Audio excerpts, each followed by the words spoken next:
My wife chose to believe her manipulative best friend over me. She didn't ask questions, didn't give me a chance to defend myself, just walked away. When proof of the lie finally surfaced, it was too late. Some betrayals can't be undone. I'm 35 years old and I just finalized my divorce from my wife, Claire. We were together for 6 years, married for 2. Looking back, I think I should have seen the train wreck coming. Honestly, the warning signs were there from the start, but I ignored them because, well, I loved her. Or at least I thought I did. Vanessa, Claire's best friend, was the label we gave to our relationship's flaws. You ever meet someone and immediately realize they're bad news? That was Vanessa. She was loud, self-centered, and always demanding to be the center of attention. From the moment I met her, I felt like she was sizing me up, looking for something to use against me. But Claire couldn't see it. She saw Vanessa as her college ride or die, someone who'd been there through everything. I figured, fine, I'll tolerate her because she matters to Claire. But Vanessa knew how to push buttons. During our wedding planning, things started going sideways fast. I proposed to Claire after 3 years of dating. We were already living together by then, so it felt like a natural progression. She was radiant and so was I, at first. Then Vanessa stuck her nose in. It started small. She didn't like our color palette, calling it too bland. I let it slide because who cares what colors we chose? Then she complained about the food, claiming we needed vegan alternatives since probably half the guests would prefer them. There might have been 2 vegetarians total. And then she insisted on walking into the church first, ahead of the bridesmaids. Yeah, you read that right. Vanessa wanted to make her own grand entrance down the aisle. Her argument? I've been there for every one of Claire's breakups, every hard moment in her life. This day is about celebrating the people who stood by her, not just the marriage. At first I thought it was a joke. Who asked for something like that? But Claire just nodded along. I could see her caving in real time. I tried to step in. I warned Claire, look, this is our wedding, not a stage for Vanessa to perform on. Your sisters are already your bridesmaids. That's enough. Claire got defensive, saying I was making a big deal out of nothing. Meanwhile, Vanessa acted like I'd insulted her entire existence. Wow, she said. I didn't know your fiancé was so controlling. That stung. But instead of defending me, Claire gave in. It's just a small thing, she explained afterward. If it makes her happy, what's the harm? So Vanessa made her grand entrance. She walked down that aisle like it was her wedding. I could feel my parents' sideways glances from the front row, but I just gritted my teeth and smiled for the photos. I figured once we were married, this kind of nonsense would stop. Vanessa would have less say in our lives. Big mistake. Huge. Vanessa didn't become less involved after the wedding like I'd hoped. If anything, she became more embedded in our lives. Claire and I would be talking about our weekend plans and Vanessa's name would come up like clockwork. Oh, I already told Vanessa she could join us, Claire would add. Or, Vanessa thinks we should check out this restaurant instead. It was like we couldn't make any decision without her input. I tried to address it gently with Claire. I'm glad you have a close friend, but I feel like Vanessa's getting too involved in our lives. Can we set some boundaries? Claire got defensive. Again. She's my best friend, she explained. I can't just cut her out of my life. You don't understand how much she's done for me. Maybe I didn't understand. I wasn't there during the college years, the breakups, or whatever else. But I could see that Vanessa didn't respect me or our marriage, and Claire was too wrapped up in their friendship to notice. I wanted to believe Vanessa wasn't trying to sabotage me on purpose. Maybe she was just one of those people who couldn't take a step back. But deep down I think I knew better. Vanessa simply didn't like me. Plain and simple. And the more she wormed her way into our lives, the clearer it became. I don't know why I didn't put my foot down earlier. Maybe I thought it wasn't worth the fight. Maybe I didn't want to risk pushing Claire away. But that was my mistake. By staying quiet, I allowed Vanessa to believe she had a right to interfere in our marriage. By the time I realized how deep her claws went, it was too late. After about a year of marriage, Claire and I had finally settled into a routine. Work, date nights, weekend binge watching. Things weren't perfect, but they were fine. Even peaceful. Until Vanessa showed up at our door sobbing like her entire world had collapsed. It was a Friday night. Claire and I were making tacos and maybe watching a movie. I was halfway through chopping onions when the doorbell rang. Claire went to answer it and seconds later, I heard Vanessa wailing. I looked around the corner. There she was, clinging to Claire like a shipwreck survivor. She had a duffel bag slung over her shoulder and mascara streaking down her face. He dumped me, Vanessa sobbed. I can't do this alone. Claire pulled her inside, shooting me a look that said, we'll talk later. I just stood there, knife in hand, feeling like I'd stepped into a nightmare. Vanessa threw herself onto the couch, babbling about how her 2-year boyfriend had dumped her out of nowhere. Claire sat beside her, holding her hand, nodding sympathetically. I stayed in the kitchen trying to focus on the tacos. But as Vanessa continued her theatrical breakdown, I couldn't help overhearing. Apparently, her boyfriend, Tyler, had blindsided her by breaking up over text, saying he didn't think they were compatible. Vanessa, of course, argued she'd been the perfect girlfriend and Tyler was just an emotionally unavailable jerk. "Do you have somewhere to stay tonight?" Claire asked gently. Vanessa sniffled, glancing at me in the kitchen before saying, "No. I can't go to my parents' house. They'll just say, 'I told you so.' And all my other friends are busy." I didn't know where else to go. I could see where this was headed and I didn't like it one bit. Sure enough, Claire turned to me. "Is it okay if Vanessa stays here for a few days? Just until she gets back on her feet?" What was I supposed to say? "No, your best friend can't stay here even though she's clearly a mess?" So I nodded and forced a smile. "Yeah, of course. Sure." At first, I tried to be patient. Vanessa was heartbroken. I got it. Breakups are the worst. For the first few days, I stayed out of her way and let Claire handle her. But by the end of the week, it became clear that a few days was stretching into an indefinite period. Vanessa wasn't just staying with us. She was taking over. Claire and I had kept the guest room neat and pleasant, but now it had become a disaster zone. Clothes everywhere, on the floor, on the bed, draped over the chair. Empty coffee mugs and takeout containers piled up beside the bed. It looked like a teenager's room after a bad breakup.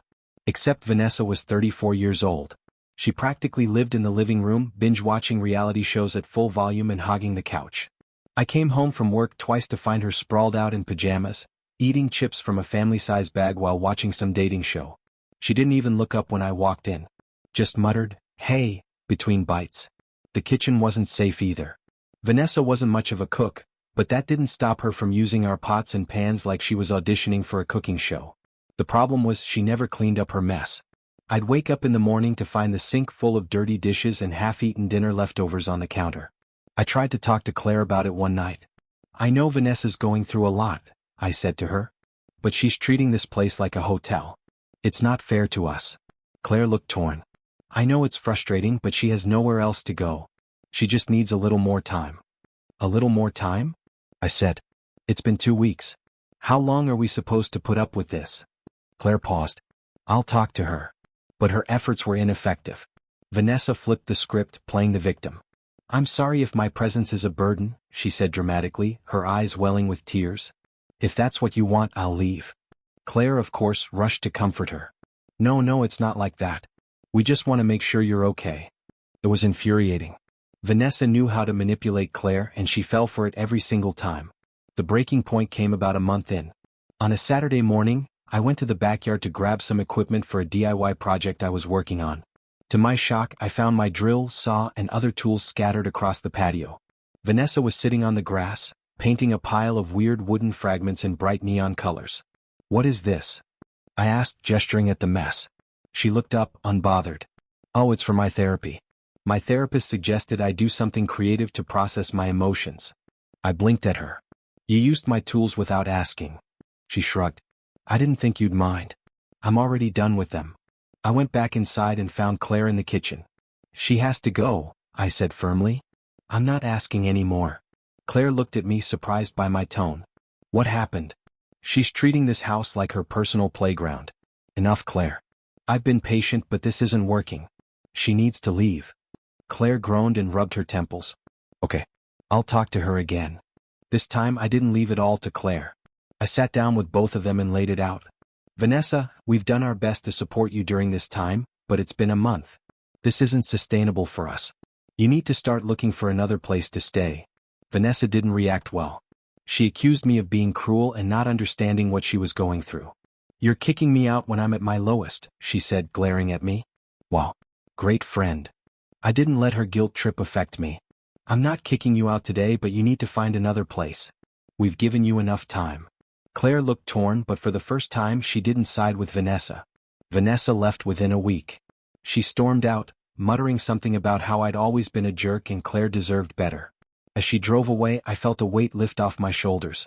For the first time in weeks, our house felt like ours again. Still, I knew this wouldn't be the last we'd hear from Vanessa. The real damage Vanessa caused happened on an ordinary Saturday afternoon. Claire had gone to her usual brunch with Vanessa.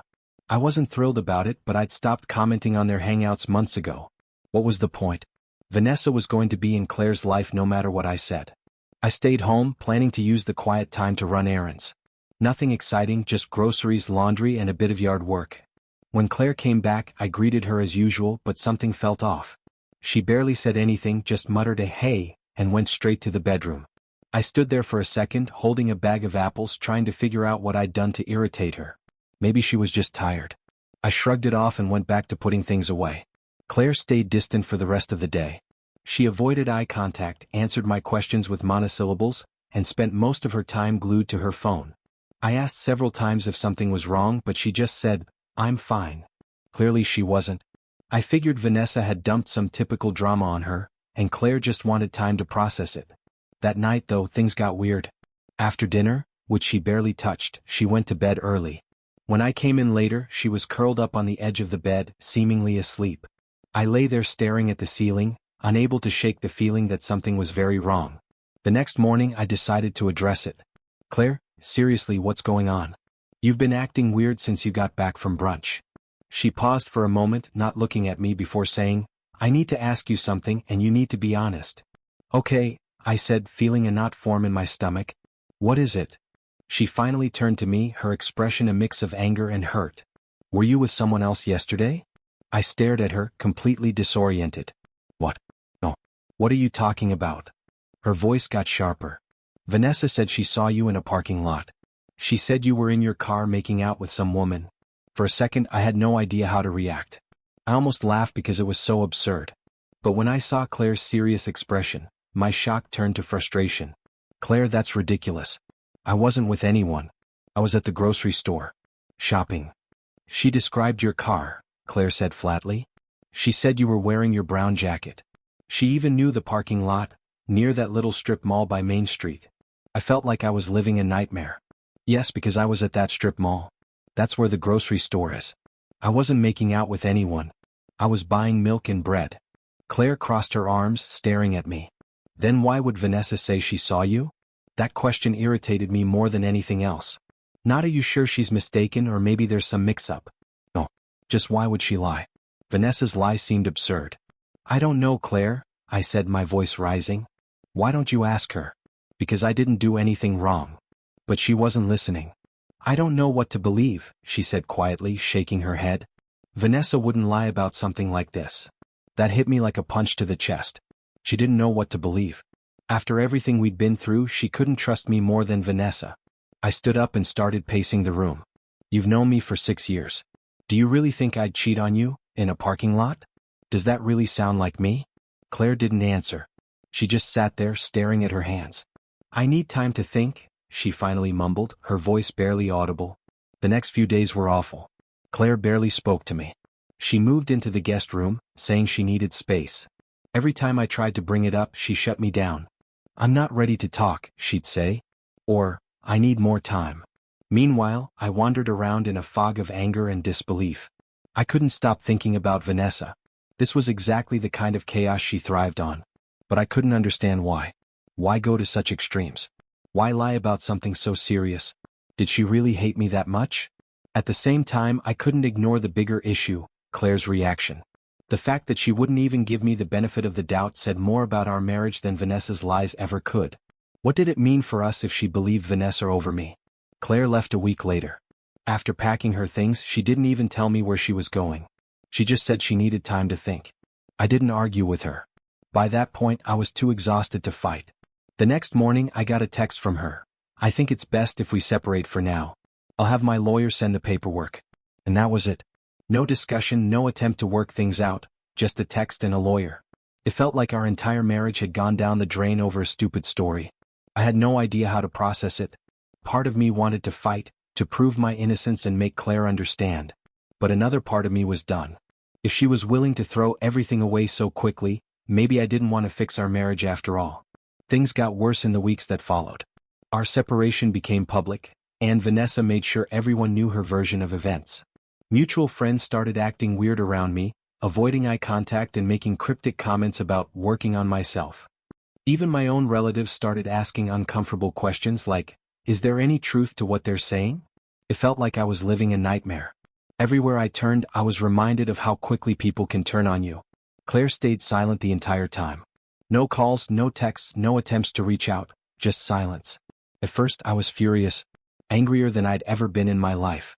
But as the days and weeks passed, the anger faded. It was replaced by something colder and harder. If Claire didn't trust me enough to have a conversation, maybe I didn't need her in my life. I wasn't going to beg someone who didn't believe in me. Let her have her time to think. Let her stay under Vanessa's spell. I was done fighting for a marriage where I was always second to her best friend. If this was how things were going to end, so be it. 2 months after Claire left, on a Thursday night, something unexpected happened. I was minding my own business, scrolling through my phone while eating dinner when I got a text from an unknown number. It started with, "Hi, this is Sophie. I know Vanessa lied about you. Can we talk?" I stared at the screen for a moment, trying to figure out who the hell Sophie was. The name sounded vaguely familiar, something about a party Vanessa and Claire had dragged me to a few years ago. But why was she texting me now? My first instinct was to ignore it, but something about the way she said "I know Vanessa lied" caught my attention. I replied, "What do you mean? What lie?" Her response was almost immediate, "About the cheating. Vanessa admitted she made it all up. I think you should see the proof." The next day, Sophie and I met at a small coffee shop downtown. When I arrived, she was already sitting at a table near the window, fidgeting with her phone. I sat across from her, feeling a mix of curiosity and dread. "Thanks for meeting me," she said, looking uncomfortable. "I wasn't sure if you'd even want to talk." "Yeah, well, here I am," I said. "What's this about Vanessa lying?" She pulled her phone out of her bag and opened a text thread. "I've been friends with Vanessa for a long time, but after this, I can't stay quiet anymore. You need to know what really happened." She handed me the phone and I started reading. The messages were between her and Vanessa. There was a lot, but one exchange stood out. "Vanessa, OMG, Claire finally dumped him. She actually believed me, lol. Poor thing. Sophie, what are you even talking about? Vanessa, I told her I saw him making out with some random woman in his car. You should have seen her face. Priceless. Sophie, wait, are you serious? Why would you do that? Vanessa, because he's a controlling jerk and she's too dumb to see it. I had to help her." I kept scrolling, my hands shaking with anger. It got worse. "Vanessa, their marriage wasn't going to last anyway. Claire's so naive she'll believe anything I tell her. Honestly, it's kind of pathetic. Sophie, this is really messed up, Vanessa. Vanessa, whatever. She's better off without him. Now I don't have to hear about her perfect marriage anymore." It was making me sick. I couldn't read any more. I handed the phone back to Sophie, my jaw clenched so tight it hurt. "She really said this?" I asked, my voice barely above a whisper. Sophie nodded, looking visibly upset. "Yeah. She was bragging about it like it was some kind of achievement. At first I didn't believe it, but when she started mocking Claire for being too naive, I realized how twisted it all was. I sat there trying to process what I'd just seen. Vanessa hadn't just lied. She'd deliberately ruined my marriage, mocking Claire in the process. She'd warped reality for her supposed best friend out of pure spite and superiority. "Why are you telling me this now?" I finally asked. "Why not sooner?" Sophie looked down at her coffee. "I don't know. I guess I was scared. Vanessa can be intense. But I couldn't stay quiet anymore. It's not fair to you and it's not fair to Claire." I took screenshots of the messages and thanked Sophie for speaking up. On the drive home, I couldn't stop thinking about the conversation. I wasn't just angry. I was livid. Furious at Vanessa for being such a manipulative, arrogant person. Furious at Claire for falling for it so easily. And furious at myself for letting Vanessa get away with so much for so long. But more than anything, I felt validated. 4 months, I'd been walking around with a cloud over my head, wondering what I could have done better. Now I had proof that none of this was my fault. Vanessa had set me up from the beginning, and Claire had played right into her hands. When I got home, my anger had crystallized into something colder. I wasn't going to lash out or make accusations. No, I was going to do this the right way. First, I sent the screenshots to my lawyer with a brief note. "This is what really happened. Let me know how we can use this." Then I sat there staring at my phone, unsure if I should text Claire. Part of me didn't want to. What was the point? She'd already shown where her loyalty lay. But another part of me thought she deserved to know the truth, even if it didn't change anything. After a few minutes, I typed out a message. "We need to talk. It's important." Her response was quicker than I expected. What do you want? I kept it brief. I have proof that Vanessa lied. We should meet. You need to see this. There was a long pause before she said, okay. Tomorrow afternoon. Where? I suggested a park near her new place. She agreed and that was that. I wasn't trying to win her back. I wasn't interested in that anymore. But I needed her to know the truth if only to clear my name. Part of me wanted to just throw the screenshots at Claire and let her deal with it. But I knew I needed to keep my composure. I didn't want her thinking I was being overdramatic or upset about it. When Claire finally showed up, she looked hesitant and nervous. She was wearing her usual casual outfit, a hoodie and jeans, but she lacked the confidence she used to have. She saw me and gave a small wave before walking over. What's this about? She asked, arms crossed defensively. I didn't waste any time. I pulled out my phone and opened the screenshots Sophie had given me. Read this, I said evenly. Claire looked at me with a confused expression, then took the phone and started scrolling. At first, her face was neutral, but as she read, her expression changed.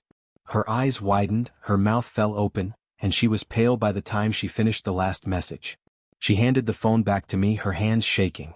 She lied, she said quietly, almost to herself. Yeah, I said, trying to keep my voice calm. She lied about everything.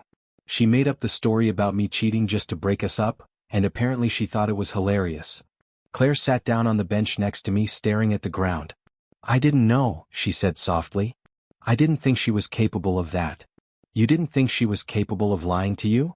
I asked, my tone harsher than I intended. That's the problem, Claire. You didn't even stop to question it. You just believed her and cut me out. She flinched at my words but said nothing. Do you know how humiliating this has been? I asked. My friends, my family, even my coworkers started looking at me like I was some kind of scumbag. All because you couldn't take 2 seconds to ask me what really happened. Tears started filling her eyes. I thought I was doing the right thing, she said. Vanessa's been my best friend for years. I trusted her. Yeah, well, that trust cost you our marriage, I said bluntly. Claire looked at me, tears streaming down her face. I'm sorry, she whispered, her voice breaking. I didn't know.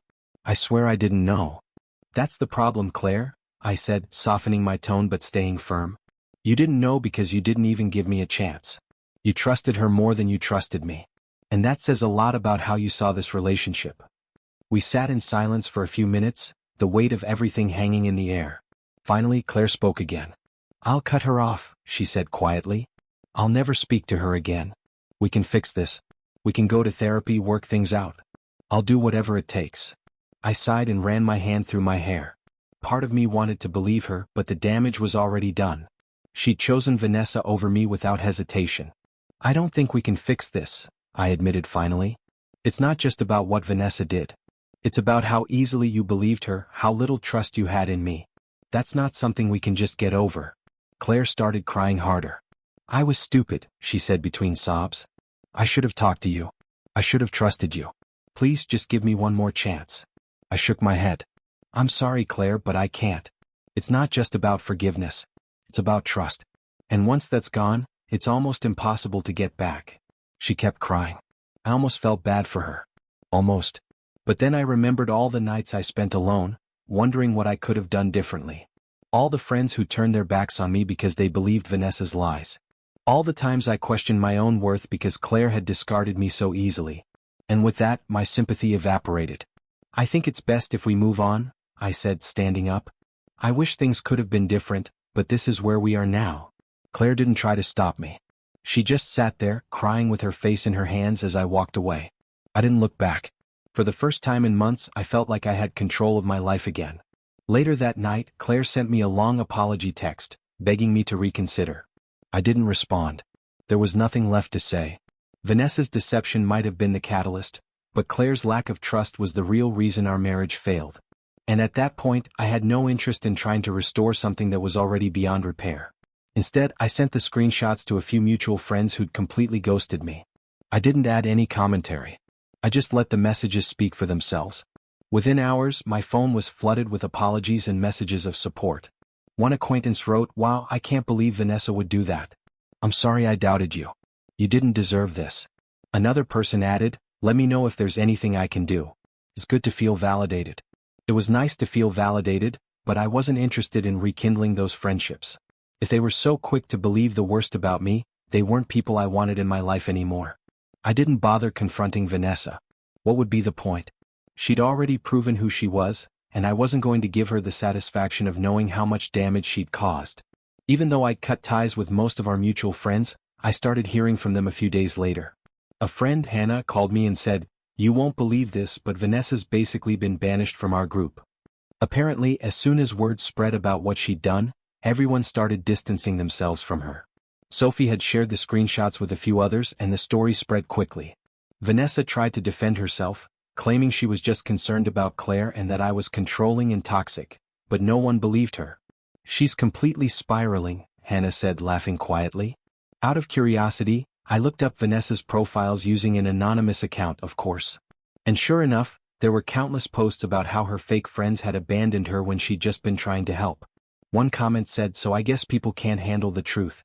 I stood up for Claire when no one else would, and now I'm the villain." Pathetic. The comments weren't particularly sympathetic. Most people called her out, saying things like, "You didn't help anyone. You ruined a marriage. This is what happens when you manipulate people. Maybe you should take a long look in the mirror before blaming everyone else."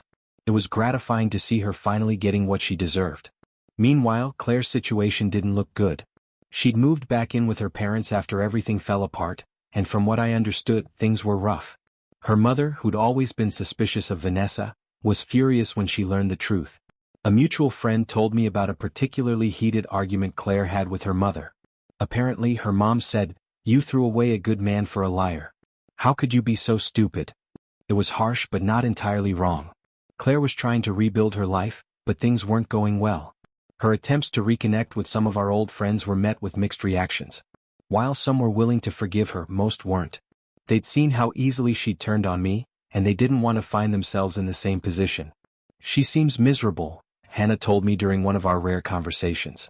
"It looks like she's trying to put on a brave face, but it's obvious she regrets everything." A few weeks later, Vanessa lost her job. Sophie, who still worked with her, sent me a quick message, "Just thought you'd want to know. Vanessa got fired today." Turns out, Vanessa's reputation was starting to hurt her at work. People found out what she'd done, and her co-workers started avoiding her. She'd always been the type to cause problems in the office, but after this no one wanted to deal with her. Her manager eventually caught wind of the tension and let her go, citing interpersonal issues as the reason. I wish I could say I felt bad for her, but I didn't. She'd spent years manipulating people and causing chaos. Now she was finally facing the consequences. My life kept improving. One day months later, I ran into Sophie at a coffee shop. We ended up chatting for a bit and she filled me in on the latest gossip. "Claire called Vanessa a few weeks ago," she said, rolling her eyes. "Can you believe that?" "What happened?" I asked, genuinely curious. "Well, Claire tried to apologize, saying she wanted to put everything behind her," Sophie told me. "But Vanessa just laughed in her face. Told Claire she was pathetic for even trying and that she was better off without her." I shook my head, both amused and bewildered. "Makes sense. Vanessa doesn't know how to take responsibility for anything." Sophie gave a wry smile. "Yeah, well, they're both getting what they deserve." Looking back, I can't say I'm happy things went the way they did, but I'm grateful for where I ended up. Vanessa and Claire's toxic relationship was a ticking time bomb, and I just happened to be collateral damage. But in the end, they destroyed each other and I got to start fresh. It's funny how life works sometimes. Karma doesn't always arrive immediately, but when it does, it hits hard. Claire and Vanessa learned that the hard way, and I'm okay with that. They made their choices and now they're living with the consequences. I'm moving forward. I've built a life that brings me joy, surrounded by people who actually care about me. And that's the best revenge I could have hoped for.